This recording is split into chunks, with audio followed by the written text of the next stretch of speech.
Well, good evening, everyone, and welcome to our 2026 National Annual Meeting.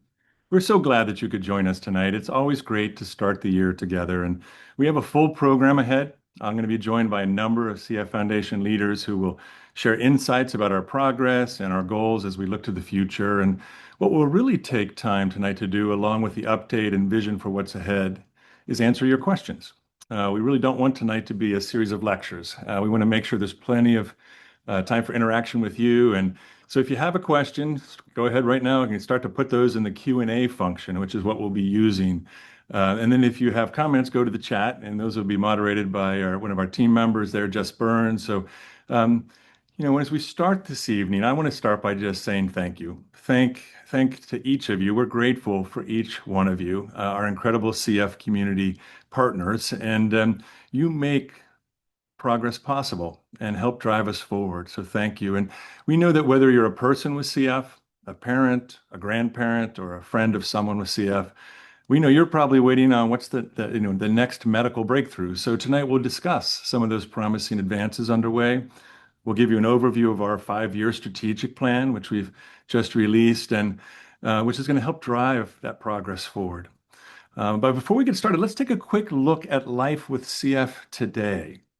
So, every year the CF Patient Registry report gives us a snapshot of life with CF. And this summer we published our 2024 data based on data from nearly 34,000 people with CF across the United States. And I wanted to give a couple of highlights.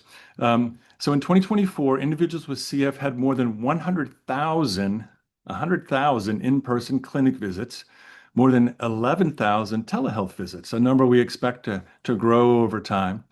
And there are over 10,000 hospitalizations. Now, that was much lower than before Trikafta, but still too many, right? And highlighting that we still have work to do.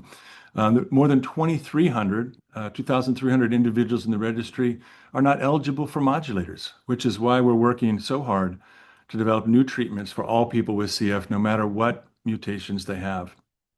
And then beyond that 2,300, we know there's a good number of people who maybe don't tolerate modulators or have been unable to take those, and we want to make sure we support them as well. There are about 1,700 individuals with some type of transplant, mostly lungs, but also kidney and liver, and over 3,000 people aged 50 or older, a number that keeps growing every year and a true sign of progress. And then last, 655 pregnancies to women with CF in 2024, and a joyful sign of people living longer, fuller lives with CF. And so I think these numbers show in some ways that powerful momentum we're carrying forward based on decades of scientific accomplishments and why the work we are doing together is so essential. Sometimes it's easy to take for granted the progress we've made together and the rate at which we're doing it. But I wanted to tell you just a brief story that I think highlights both of those points. Now, many of you know that before my being at the foundation, I did CF care and research at Johns Hopkins, and my mentor at Hopkins was a physician named Dr. Beryl Rosenstein, a pediatrician who started a lot of the CF work at Hopkins in the 1960s. Well, recently I was talking to Dr. Rosenstein, and I learned something about him that I didn't know before. And that is, early in his career, he trained with Dr. Dorothy Anderson. Now, if you don't know that name, Dr. Dorothy Anderson is the doctor who first discovered and described cystic fibrosis in 1938. So the take-home message is, in less than the medical careers of 3 people, we've gone from first discovering CF and identifying it and recognizing it as a disease with a life expectancy of only a few years to now having transformative therapy for more than 90% of people with CF and working on science that will eventually result in a cure. But we know we have so much important work to accomplish and to complete this story. So that's why we're excited tonight to talk about our next 5-year strategic plan, just approved by our board at the end of 2025 after over a year of assessment and planning. So this plan focuses our efforts for the next 5 years on mission-critical work to help accelerate progress for all people with CF, while also sustaining our long-term commitment to cure this disease. And to shape this plan, the foundation engaged our CF community for insights, analyzed key care research and financial data. We evaluated the scientific and healthcare environments, and we reviewed our own capabilities and our own resources. And really driven by a deep sense of urgency, a commitment to continue to innovate. Over these next 5 years, we're going to make progress across every area of our mission, focusing on cure and care, all made possible by our work with the community. So as we prepared our 5-year strategic plan, we also prepared to strategically realign the organization. Now, we're going to be taking on costly, complex work of developing genetic therapies, and we know we need to focus our resources on the most essential priorities that will accelerate the path to a cure and improve life with CF today. And to do this well, we've making some bold decisions. We're making changes in our strategy, some of our structure, some of our staffing, and these adjustments will help us simplify, sharpen, and speed up our work so donor dollars and community energy can go even further. Our true north remains unchanged: world-class care for all and a cure for cystic fibrosis.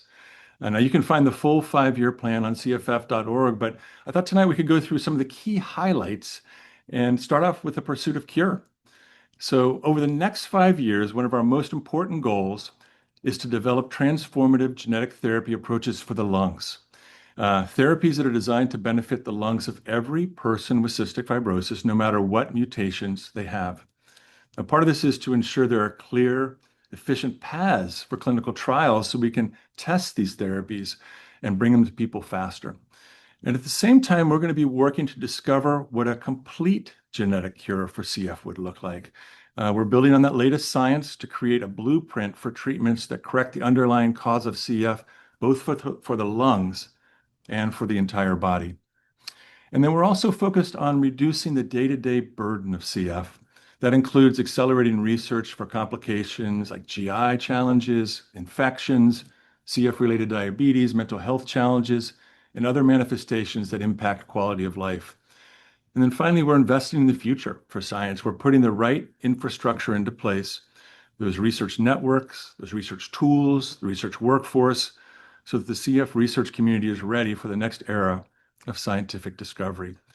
And this is so important. Before we start moving on from cure to the rest of it, I want to ask Dr. Stephen Rowe, our Chief Scientific Officer, to come on and describe some of the key developments in this area that are already underway. So Steve, can you join us and give us some details? Sure, great, Mike. Good to see you. And really, I wanted to highlight a few things, and I'm happy to take questions in a bit. Steve, we still can't see you. I think just make sure you're. No, Yeah. I don't know why that's happening. Everything was working fine backstage. Hmm. It says it's having trouble loading my background. I'm not sure what that means because my video camera is on and it's even giving me the green light. Okay, why don't you keep going? We'll listen away and we'll keep working on that. Okay. So I just want to highlight a few things, and I'm happy to take questions a bit. We know that 10 to 20% of people with CF cannot take modulators because they have CFTR mutations that lack protein expression or because they cannot tolerate modulators. We're very focused on successfully developing a genetic therapy for this group, starting with a therapy for the lungs, since we believe the technology is ready for active research in this endeavor and sets the stage for permanent cure in other parts of the body thereafter. One thing we are excited about in the near term is ongoing work to replace the CFTR protein in the lungs that need it to function well. This includes inhalable forms of mRNA that can be delivered to the lungs where it would make a healthy CFTR protein. Our team is working with 3 different partners to drive this technology forward. We expect key results to emerge later this year, and they have the potential to make a dent in disease progression while also setting the stage for innovative treatments to follow as we optimize CFTR mRNA therapy and leverage them for durable treatments of the future. Some examples could be changing the dose or combining with CFTR modulators to make them more effective. We're also working to replace the CFTR protein using things like AAV viruses. These are specifically designed for safe human use that generate CFTR expression and function in the lungs. These studies require innovative trial designs and novel endpoints, so we're actively consulting with the FDA on how to design the right clinical trials for small CF patient populations as we set the stage for broadening their use in the years that follow. Just today, we spent 4 hours with the FDA team members problem-solving trial designs for the new future of CF. And those interactions will all continue. This is an incredibly exciting time for genetic therapies that can permanently fix abnormal genes. These technologies can be applied to a range of diseases and have been successfully developed to treat the underlying cause of genetic diseases once thought uncurable. This is happening more quickly in easy to reach organs like the liver. So it's really helping a number of metabolic diseases. And although that does not apply directly to CF yet, it shows us what is possible. We want to put that innovation to work for CF to generate a permanent cure, first to the lungs and then beyond. We make that happen by bringing the foundation's expertise and financial resources to the table. And this includes support for the foundation's research lab in Boston, which provides essential CF data, tools, and expertise that performs innovative and challenging studies in collaboration with our partners. And that would not otherwise be able to be successfully accomplished otherwise. We have a strong track record of seamless collaboration across industry and academia, across all phases of research and development, and plan to bring that spirit to bear on the challenges of CF genetic therapy development. Here, I'll give an example on how and why we might do this. While gene editing technologies are starting to work in organs where they're easy to reach, such as the liver, it's been a lot more challenging to do this for the lung. The lung is protected from the genetic material we need to get into the right cells to permanently correct the CF gene. We're now collaborating across the entire biotech industry, whether this is at the discovery stage in academic labs or beyond that in early biotech companies, to help conceive the delivery technologies that can work for our purposes. The lessons we're learning with mRNA therapy and directly applicable to these efforts. But further, we canvass the entire field to go on to test new technologies in the lung cells, to test how these products might work, and if they're not working as well as we need, how we can improve them. We're working towards the day that we can add signaling molecules to these delivery technologies to help them target exactly the right cells, improving their success and also their potency. So small amounts can get the job done and do so after just a few administrations. We have a major focus on this aspect since we know this is key to unlocking success and bringing it to CF. This is going to take time, but shows you how we are working on both solutions for the immediate future, while also keeping what is likely to be maximally beneficial in mind in the longer term. And even as we look to the future, we're also focused on what people with CF are experiencing today. I could talk this about a lot, but one thing I'll highlight is how we are working on a novel technology to combat Pseudomonas, a bacteria in the lungs, people with CF, by destroying biofilms, which can cause it to persist in CF lungs. This is a novel technology that has a promise of helping combat lung infections and ultimately help turn the tide for those that continue to struggle with exacerbations. Especially with the help of CFTR modulators, we believe these sorts of treatments can more definitively halt the progression of lung infections. Mike, with those few updates, I'll turn it back to you to talk about care. Well, thanks, Steve.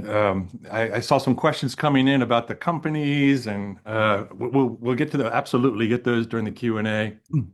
Saw a question as well that talked about, will this be available afterwards? Yes, the answer is yes. We'll make sure this is posted on YouTube so you can listen. You don't have to just be taking notes. Thanks, Steve, for talking about cure. While we're working on those new innovations to continue to develop breakthrough therapies, we want to make sure that all people with CF can live their healthiest lives possible, right? And that starts with excellent care. So our vision for the future of CF care is to best use, one of the goals for our strategy is to best use our clinical care network, those caregiver relationships that are so important, along with robust data to advance delivery of the right care at the right time, in line with some of the changing healthcare needs of the CF community. So this includes adapting the way we deliver CF care by evolving our CF care model. So I know all of you know that the foundation funds a national network of accredited CF care centers. This network remains central to to offering great care, and we're considering ways to help it deliver the best care possible in the years ahead. So integrating more telehealth when it makes sense to increase access, engaging a broader network of specialists so that people with CF get the unique expertise they need for the challenges they're facing. And for example, if a person with CF develops CF-related diabetes, we want to make sure the system allows them to see an expert endocrinologist for long-term support based on their specific healthcare needs, even if there's not one at their local center.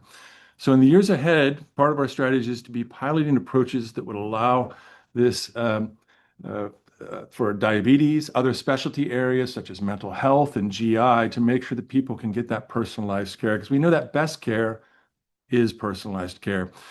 This will involve not only optimizing the care network, but also funding the research to address CF complications, as Dr. Rowe started to reference some, in particular in some of the infection part. And then last, but certainly not least, over the next 5 years, we're going to strengthen the CF patient registry.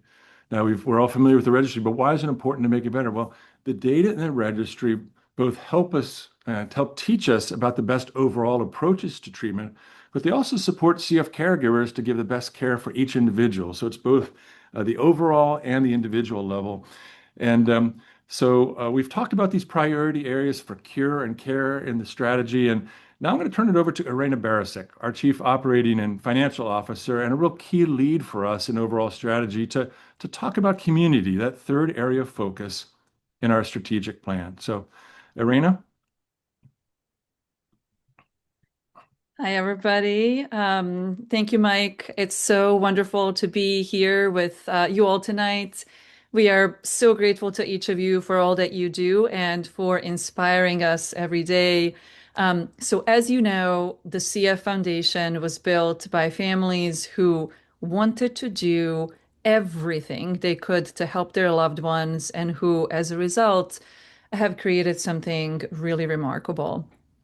Our staff carries that legacy forward, and today our community remains at the heart of everything we do. It is this exceptional community that continues to drive the bold innovation both Mike and Steve talked about earlier. And thanks to you, we continued making real progress over the past year. And while there are many achievements I could highlight, I do want to take a moment and celebrate the fact that together in 2025, we achieved our 100 million annual fundraising goal, and we continue to outpace our initial Milestones III campaign goal, raising more than 245 million so far. So that's just absolutely incredible. We do plan to announce the final campaign success at the upcoming VLC in March. In addition to working tirelessly on our fundraising efforts, we are now working on a new case for support so that we can narrate even more successfully our goals and the support we need to achieve them. So this new case will absolutely fuel our sustained yet ambitious fundraising efforts in the time ahead.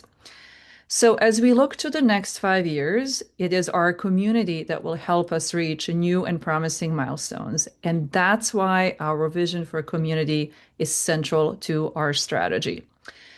We have four main goals in this area. First, we'll continue to do all we can to support people as they navigate life with CF. We will offer meaningful programs such as Compass, CF Circles, and CF Peer Connect so that people with CF can get resources, connect with each other, and make informed decisions. And this is particularly important in a changing healthcare landscape. Secondly, we will continue to achieve bold fundraising goals as donor dollars directly fuel our mission. The CF Foundation aims to raise $100 million annually sustainably. We know that it's essential to maximize every donor dollar we receive and to be as efficient as possible. So we are currently working across the foundation to streamline our strategy and structure, which also includes our field and fundraising teams. This work has absolutely been informed by much insight, solid data, and very thoughtful analysis. It is important to us that we have listened and will continue to listen to the CF community so that we can best achieve our mission over time. Now, just as we commit to being bold in our research and clinical work, as well as our fundraising, we are equally ambitious with organizational planning. So, for the first time, our 5-year strategic plan includes an important pillar that we call Strengthen the Organization. And this pillar focuses on providing essential partnering and support for our cure, care, and community teams in the most optimal way. So, as Mike noted, we are making some necessary but bold and tough decisions. We are prioritizing efforts and evaluating staffing so that we can fulfill our mission over time while best serving people with CF today. So, in addition, we will provide trusted and timely information to people with CF to address your changing needs. We want to equip our community with the right tools and knowledge to manage CF, and where possible, we do want to provide tailored information. Finally, we will continue to champion what matters most to our community, which is powered by you. This involves carefully listening to and learning from you across programs, events, and other efforts, for example, through critical programs like Community Voice and beyond. This involves you all as champions, all people with CF. We will absolutely continue to fiercely advocate for legislative policies, both nationally and at the state level, that best serve people with CF. So, as we wrap up and move to questions, I do want to thank you again for standing with us and going the distance. We know that the only way forward is together until it's done. And with that, Mike, back to you. Great. Well, thank you, Irena, and thank you, Steve. And so, as you can tell, we have big plans in the years ahead, and we're more committed than ever to fully transforming cystic fibrosis and really confident about this approach in terms of prioritization that'll help us achieve that. So, part of the strategic approach is the foundation focus on those essential priorities and reshaping how we work so we can fully achieve that mission over time and moving with urgency, with care, and always guided by our mission. We've accomplished, as we said, so much since our start and even in just the past few years, and I know we'll continue that momentum going forward. So let's get into the questions. The real reason that you're here, and we've already got a good number of those. So maybe I'm going to invite Steve and Irena to come back on. Hopefully, Steve, your camera is back in business. Maybe. So it doesn't like it on. Oh, there he is. Hey, great, Steve. We can see you now. Maybe Steve, I'm going to start with you because one of the questions was about, you mentioned 3 programs, I think, on the RNA side, and somebody said, "Well, can you give us what are those 3 programs? Can you just give us a couple of lines about that?" Sure. There's 3 programs. They all have a similar basis in the technology in that they use a lipid particle to contain the mRNA. One is by Vertex in collaboration with Moderna. Another is a company called Arcturus. And the third is a company called Recode. And they're all in the midst of dose ascending studies, some of them even using CFTR modulators on top of that, in people with CF. And right now we're waiting to see those results anxiously and looking at them as they come in, and just to make sure that it's safe and acceptable for people to keep going. Yeah. And so I think one of those key things, as you were saying, is that it's some of the trials now are not just doing the inhaled RNA by itself, but actually adding Kalydeco or ivacaftor to those to try to see if we can get the most effect possible. That's exactly right. So you Yeah. can imagine the CFTR modulator boosting the effect of the protein from the CFTR mRNA to hopefully give people even greater benefit from inhaling the CFTR mRNA. Right, perfect. Well, so let's stick with you for a second, and then Irena, I'm coming your way. I know we have some questions, but I'm gonna maybe have a little prerogative asking the first one, because I would love for you to say what's something that you're particularly passionate about as we head into the year, or something that's really important for us to accomplish as you lead our science. Well, we always spend a lot of time thinking and talking about gene therapy. It's at the forefront of everything that we're trying to accomplish. We laid that out in the 5-year plan. and it's where I spend a considerable amount of my time, the efforts of our large and really capable team. But today I'll share some results from a program that I think that could apply to anyone with CF with a hard to treat infection. And it was a result by Claremedics Biosciences. They announced positive data with an antibody targeting biofilms. I mentioned that a little bit in the intro, but maybe I'll just tell you a little bit about why we're excited and noting that result came across our desk just in the last week. Biofilms are the thick, sticky, glue-like material that makes bacteria get stuck in the lungs. That doesn't happen so much in people that get infections that don't have CF, but in people with CF, these bacteria form those biofilms much more quickly. It's why people with CF need to avoid trying to get into dangerous bacteria like Pseudomonas when they can.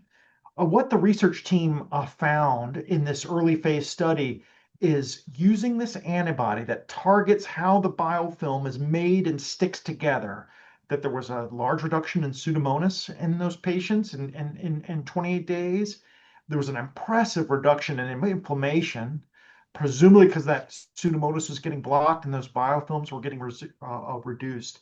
Now, early phase studies means it's too soon to make definitive findings on lung function, but this is a really good sign for this stage for a brand new mechanism. There's a lot of interest in taking this forward and expanding to other forms of bronchiectasis that are similar to CF that could help accelerate the pace of this drug getting to people with CF and beyond. It's also pretty exciting, passionate. You asked about, because this is a discovery that came from basic science, where the important protein that makes the biofilm stick together and give it its structure was first discovered, and then scientists worked on disrupting it, and then seeing if this putative drug product could actually make that. And what they also found is that it can help make our own body's defenses against bacteria work better. It can help make antibiotics a bit more effective. So you can imagine this really coming to bear, not only for people that don't have a CFTR modulator, but also people that still have infections on a CFTR modulator. And it shows that with time and effort, basic research can really come to fruition to benefit people with CF. I firmly believe it's because of the support we have from this audience that allows us to fund the continuum of science that this kind of thing can come to fruition. That's great. Well, thank you. So actually, we've all been angry against biofilm for a while, so it's nice to actually having a weapon to be able to potentially attack that. Irene, I'm going to switch to you. I'm going to ask you the same question, which is, things that you're passionate about this year, things that you think are important that we have to accomplish, what comes to mind for you? Thanks. It's hard to follow, Steve, and the excitement about the science. But I'm sure you all know that's probably one of my favorite questions since I'm passionate about many things. To start, I am passionate about beginning to implement the 5-year strategic plan. I am really proud of how ambitious and laser focused we are, as always, as you see on science, but also across all of our work at the foundation. I'm also passionate about raising money for our important cause. At last year's national annual meeting, I did share that we're working on an elevated fundraising strategy with our teams to ensure our sustained success in our fundraising efforts. So in 2026, we will begin implementing much of this elevated strategy. So this will be really exciting. And of course, I could go on with my list, but I will add one last effort that I'm really excited about, and that is integrating more closely our community-facing teams across the organization so that we can truly show up as one CFF and serve our CF community in the most optimal way. So again, Steve has a really important passion, and I absolutely support his passion and have some passions of my own as well. Yeah, that was actually a long list. Lots of things. That's great. Oh, there's much Maybe more, one more but trying to question for keep it each. short.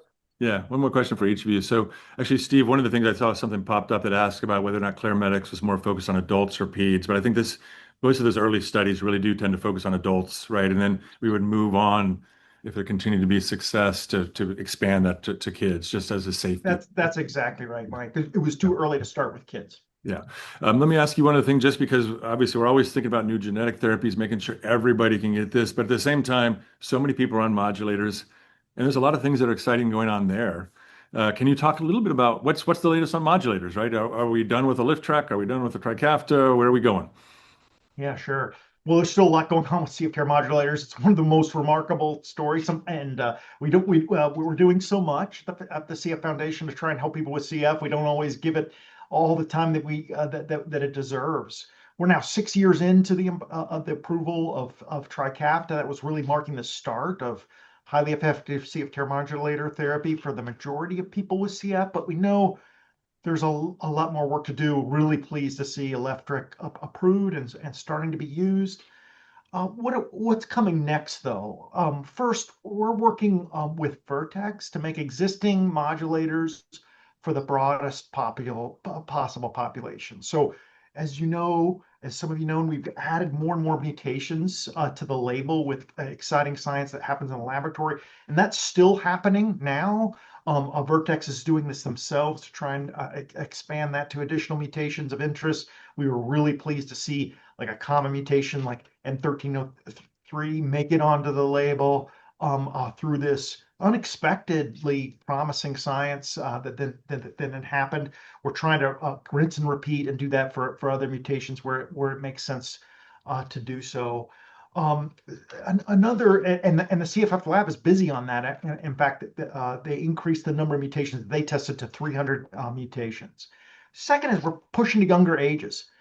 Some of this is challenging, especially for three-drug cocktails, which is what Trikafta is, because that has to be developed very, very carefully in young populations. And metabolism changes as you go younger and younger. And of course, when you have three different drugs being metabolized slightly differently, that gets complex. So it has to be done steadily. But what we're learning is that if you can effectively bring the age down, more and more people have pancreatic function if we start early. And that really gives me hope that if we could cross the barrier to getting Trikafta to the very youngest of people with CF, like Kalydeco is already, we could start to get improvement in pancreatic function from the get-go.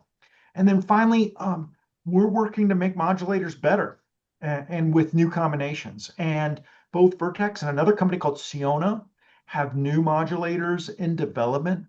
They have the potential to be super potent and super effective, both based on the results that we've seen in the laboratory. And they're targeting CFTR in new ways. Each time we bring a new CFTR modulator aboard, more people with CF have the potential to benefit, and people with CF that don't necessarily get the best benefit out of their current modulator can have the potential to then switch and move on. And we know that the levels of CFTR functions happening with each of these iterations is getting better and better. So that's where we're headed, and lots of progress still happening. The community has gotten really, really familiar with these, so we try to tell them about the newest stuff, but we need to keep paying attention to this really foundational science happening. Yes, and I think one of the key thing there is even if you're on Trikafta or a lift track, there's the next generation is not just a theory; it's actually going into trials now. So, love you to be part of that if it works for you, and obviously, we want to continue to get even better things beyond that, both for Vertex and for Sionna. So thank you, Steve. Raina, one other question for you. You sort of snuck in there that the Milestones campaign was so successful that you changed the goalpost. But can you just give us a couple of lines about that and how did that happen? And anyway, fill us in. It's good news. Well, that one was easy. I mean, just listen to the excitement around the science and the progress there. And we had a tremendous amount of momentum and many more hands raised at the time that we were initially going to close the campaign. So since we had more gas left in our tanks, we wanted to take advantage of this opportunity to keep pushing for our mission. And we do hear time and time again from our community, keep pushing, give us another goal, give us a bold goal. So the combination of these couple of things led us to conclude that we should keep pushing, and we can be successful. So and obviously the proof is in the pudding. So happy we had done that. Well done, and I think thank you to everybody on this call because you're a giant part of that. So what I was going to ask is maybe you guys head backstage, but get ready to come back out. I see a couple questions related to GI and liver. So I might actually ask Doctors Clancy and Dr. Farrow to pop on and see if they can help us with a couple things, as well as I see a question about side effects on modulators. So maybe JP, we can talk about retrial if that's it. But Dr. Farrow, our head of clinical care, and Dr. JP Clancy, who really leads our clinical trials work. Thank you for joining us. Talk to us about what's the newest thing in GI and in liver. There's a bunch of different questions related to this, and I know there's a lot of different efforts. So maybe I'll just leave it broad and let you take it away. And then we can, if there's any other questions, people can follow up. So give us the latest. Well, thanks, Mike. Dr. Clancy, here we are, two pediatric pulmonologists. And talking about GI and liver. Talking about GI. But historically, when we thought about CF, our minds went straight to the lungs. Today, GI and liver health have emerged as critical areas in CF care. We've surveyed, and we know that GI manifestations of CF are becoming increasingly important, and yet there is a shortage of specialists with expertise in this area. And there are knowledge gaps that we need to address. So just to assure everyone, our commitment is clear. We aim to grow a GI workforce that understands CF and can deliver exceptional care. One of these programs is called Digest, and it's been around for about a decade, and we've produced probably over 60 gastroenterologists, hepatologists with specialized CF knowledge and skills, and we just funded another round of awards for additional participants to become clinical experts and educators, while also building a strong professional network. So this community is fostering collaboration and innovation. So important way to really bolster that expertise and get people the care they need. Another big GI issue, and one that I hope people don't mind that I'm going to kind of get on a little bit of a soapbox, is around colon cancer screening. It is a critical priority. People with CF face a significantly higher risk of colon cancer, 5 to 10 times the risk of the general population. And if you're a transplant recipient, 20 to 30 times. So we recently had guidelines, and colonoscopies should begin earlier in the CF population, beginning at age 40, and if you're post-transplant at age 30. And screening should occur more frequently than the general population. So those recommendations have been out for a while. Yet, when we look at registry data, fewer than 50% of eligible individuals undergo screening, undergo colonoscopy. So we're really doubling down on raising awareness. And it's one of the reasons I get on my soapbox here, because this procedure is potentially life-saving. This is remarkable for a screening test. About half the time, there's an actionable finding on colonoscopy. A lot of times it's a polyp that is benign, but those can potentially be precancerous lesions, and removing them can be potentially life-saving. Now, people often ask, are there less invasive ways to identify colon cancer? Maybe JP, there was a recent study. It was presented at NACFC. Maybe you want to comment on that. I'd be happy to. So thank you, everybody. And couldn't agree more that the importance of colon cancer screening, and the study that was completed and reported at North American last year and is now submitted for publication was called the NICE CF study. And basically it was testing whether stool-based testing, like the little thing you get in the box and gets delivered to your home or whatnot, whether you could use that type of non-invasive testing as a sort of a substitute screen for doing a formal colonoscopy. And the short answer is no. I wish I could say it performed well enough, but unfortunately it just didn't. And I think there was maybe a suspicion going in that may be the case, just because we know that there's been concerns about using it in these higher risk populations. But I think most important thing that comes out to me is we got a clear answer. Unfortunately, where we stand right now, we really need to have colon cancer screening part of of care and taken up and performed by people, young adults with CF. So, unfortunate, but still important, and gives us clarity about really where we need to be spending our efforts. Back to you. Can I just jump in for a second? Can you just say one more time what the screening guidelines are? I say to come again so people can take that as a little pearl with Yeah. them. Yeah. Yeah, go ahead, Al. Yeah, I was gonna say, so for people with CF, screening, if you're not a transplant recipient, screening should begin at age 40, and then the cadence is every 5 years, which is different than the general population. For transplant recipients, it should begin at age 30 or within 2 years of having been transplanted. Thank you. That's helpful. Or if there was some big family history or something like that, you might even say, let's be extra careful. I think everybody's hopefully hearing that this is something that needs your attention for sure. Anything else? Yeah. In terms of GI, because and hepatologists will tell you they're different than the gastroenterologists. So just sticking with GI for a moment.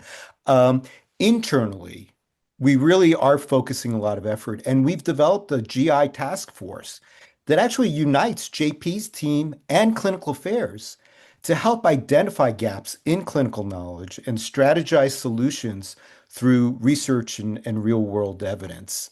I don't, JP, maybe you want to talk about some of the research highlights in GI. Yeah, I'll mention a few. Obviously that one I just mentioned was sort of important clinical trial information. We've also, realizing that there's still a lot of unanswered questions about the GI disease and CF and what's responsible for the symptoms that people with CF continue to have even with and without modulator treatment. And so the CF Foundation did do 2 rounds of what are called RFAs, or requests for applications, funding basically new research into understanding the basic what's going on sort of in the biology. And the topic areas, these cover some really important areas, included colorectal cancer as one, sort of what are the reasons behind the higher risks, better understand the gut microbiome in CF. We know it's different, and that may contribute to inflammation and symptoms. The nerves in the GI tract are actually, there's some evidence that they are not working quite like they should. And so trying to fund some of that basic in the laboratory research to understand that. And then finally, just a little bit about sort of the cells that sort of make up the GI tract and how they may be similar or different. And again, these are really some of those underpinning questions to really understand the biology, but that's really the foundational stuff you got to have to really be able to answer some of the downstream questions that we see in people with CF. So anyway, very excited about that. That really just started in 23 and 24. So we'll be hearing back about some of those results, hopefully reasonably soon. Right. You know what? I might pitch in one on I hope I'm not stealing your thunder, but it's one on GI that I've been following closely. I think it's just one that the community will be interested in, and that is the next generation of pancreatic enzymes. Yeah. Right. So a company that we've worked with all along called Anagram, they've been working on a really optimized pancreatic enzyme, and that's pH stable. I won't go through all the details, but it's the next generation for enzymes, and that would be 1 pill per meal. So we're not talking about 6 or 7 or 8, pills. We're talking about something that would be maybe even easily dissolvable in the mouth. And so that's going to later stage phase 2 trials. Where that would have a big impact. If we suddenly were to be able to think about taking that many fewer pills. So stay tuned. We'd love for people to participate in that trial. That's going to be going soon. Yeah. We need all hands on deck. I hope I didn't steal your thunder on that, but I think it's an important one to mention. Yeah, we literally approved that study by the TDM this week. So it is Perfect. coming to a research center near you. So keep your eyes out. Yeah, exactly. And then if I just to quickly jump in on liver disease, because I know there are a bunch of questions and it is such an important topic. And in 2024, so just fairly recently, clinical guidelines were published that really help set the stage for future knowledge gaining. Because first and foremost, clear definitions were provided so that clinicians, investigators, we're all speaking the same language. And it's so critical to do that to really advance the field forward. It also provided very clear recommendations around diagnostics and really, again, early assessments to try and identify disease earlier. And so routine screening with abdominal ultrasounds beginning at age 3 in children. Hmm. Um, I know it's a little burdensome, and sometimes it's hard to think about putting kids through procedures when there isn't a clinical indication. But it really, again, is important for this screening to occur so that the team can identify any problems earlier.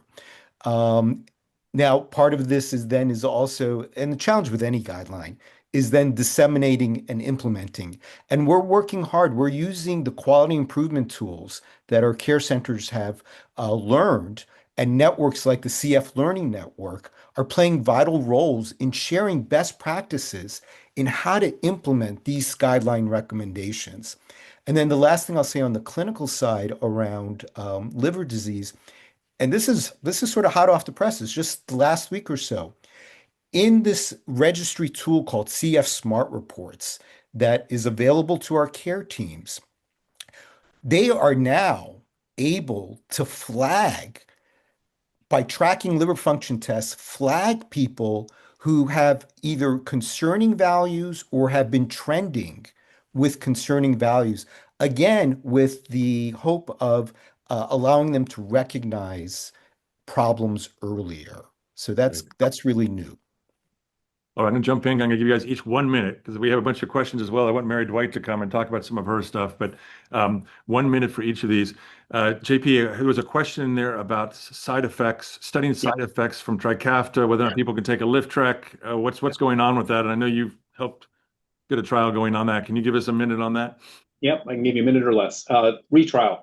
This is a study that is for people who were on Trikafta, either had to stop or lower their dose, either because of liver side effects or because of mental health observations and problems. So that study is up and running and is about a quarter enrolled. And what it's really doing is looking at people who choose to go on to a lift trek and is really looking very carefully both at mental health measures and also monitoring closely for liver findings and liver abnormalities. So that is actually moving along really well. And again, I saw something in the chat. Congrats. I was really excited to see that perhaps someone had actually been participating in the study or their child, and really exciting to hear that so far so good with them for that change. Right, and we want to be able to, at the end of that, to say, oh, if you're having this, you can switch. Here's what you can expect. Here's also more understanding about some of those mental health concerns. So we could, because it's a confusing one. So great. Dr. Farrow, I'm going to ask you one about MAC, the registry. You lead our registry. There was a couple questions about MAC and trends there. Can you just give us a minute on what you're seeing with NTM? Yeah, so the great news is in the CF population, what we're seeing in the registry is actually decreasing numbers. So the peak was about 5 years ago, around 14-15% of people with CF in the registry had non-tuberculous mycobacterium. It's about 11.5% in the last report. So that's good news. The other thing I'll say is that there have been studies that have been put forth that really demonstrate that this is good news as well. That if we, and you alluded to this earlier, Mike, if we take the knowledge we already have and we implement it consistently, a lot of times that can help and actually work. And researchers at National Jewish have demonstrated that using the approaches we already know, that we can actually help and improve things for people with CF. Perfect. And actually, I saw a question that said, okay, that's great, except what is MAC and what is NTM? That's another type of infection, non-tuberculous mycobacteria or Mycobacterium avium intracellulare complex, which are just, it's not bacteria, it's its own type of infection that we are particularly careful about in CF. So I know we could talk all day, but I want to make sure we have some time tonight for some of the questions about advocacy and about healthcare costs. And so, Dr. Farrow, Dr. Clancy, thank you. Continue the good work and making that progress. We look forward to hearing some updates throughout the year. So, Mary Dwight, do you mind coming on? Hi, Mike. Can you hear me at least? I don't know that you can see me looking at the screen. I don't know what's going on. Let's see if I can Let's see if you try can. that Why don't you just turn again. off your background? It sounds like the backgrounds are causing trouble Yeah. for some people, if you can. But I'm going to Okay. ask you, Mary, while you're working on that. So, lots of questions about healthcare affordability. What's some of the trends there? About Compass, what are we seeing in some of the trends there? And maybe I say you've seen some of the questions coming in. Can I just hand you the mic and you tell us about the Yeah. work? Because I know we've been so passionate about this work. There you go. Perfect. Can you take it away? I know this is All your right. world. Speaking of what you're passionate about, I know you've been passionate about this. So tell us. Sure. Well, it's great to see so many people and so many great questions. I am not going to get to all the specifics, but I'm going to do my best to give you a flavor of what we're working on and what we're seeing. Before I get to cost, there was a wonderful question while Steve was talking about science funding, right? Policy advocacy matters so much so we can fuel all the work we just heard about. And I'm going to say, I think we're feeling pretty positive. The appropriations numbers in the House and the Senate are looking way better than what we heard earlier in the year, what was proposed in the president's budget. We're much closer to what we want to see to fund all this amazing science. And that really is due to all of you. So much action all year long to drive those numbers. And right now is what we're seeing. We're seeing the rubber hit the road. We're debating between Senate numbers, which is what we'd like to see, and House numbers. That's happening real time. I know our government affairs folks were up on the Hill this week talking to the appropriators and really trying to drive that. So keep your voices going on science funding. Keep an eye out for your advocacy actions. You all make this possible. So I'm going to take a nugget for that. All right, let's dive in. There were so many great questions about affordability, the cost of care, insurance challenges. We know this, right? We know CF families face such significant financial and administrative burdens in managing this disease. We hear it from you all. We hear it through COMPASS cases. We hear it from our CF care teams as they are helping everyone navigate through this. And we hear it through really important surveys that drive a lot of our work. We know, and I know you know this, the affordability of healthcare and the concerning lack of affordability of healthcare has been front and center in the news. It's been a key issue on Capitol Hill and in state houses. And our goal overall across all of this is to reduce these barriers to care, to enable treatment so that every person with CF has the opportunity to live a long, fulfilling life and benefit from all the things we've been talking about tonight. So we do this systemically through advocacy at the state and federal level, and we also do it one-on-one through COMPASS. And I think so many people here on this call know about COMPASS, but if you don't, it's our free one-to-one patient navigation service where people with CF and their families can get help with insurance issues, cost challenges, and access to resources like help appealing an insurance denial or getting an approval for access to a specialist, or even things like local food assistance programs and information about them. So again, y'all had so many excellent questions. I will tell you, everyone you asked about, we are working on. And there's a lot more information, including letters and calls to action on cff.org. And unfortunately, I am not going to have the opportunity to touch on all of them. So I wanted to highlight a few key ones that are really timely right now. The other thing that is happening real time right now on the Hill is one that's been in the national headlines, and that is the advancement and the renewal of those enhanced advanced premium tax credits that have helped millions afford coverage through the Affordable Care Marketplace, including people with CF. As you may know, those credits expired at the end of last year, and we heard from many, many CF families through COMPASS that they're now seeing significantly higher costs, including some costs that are forcing them to make tough choices about their CF healthcare. We're seeing movement on this.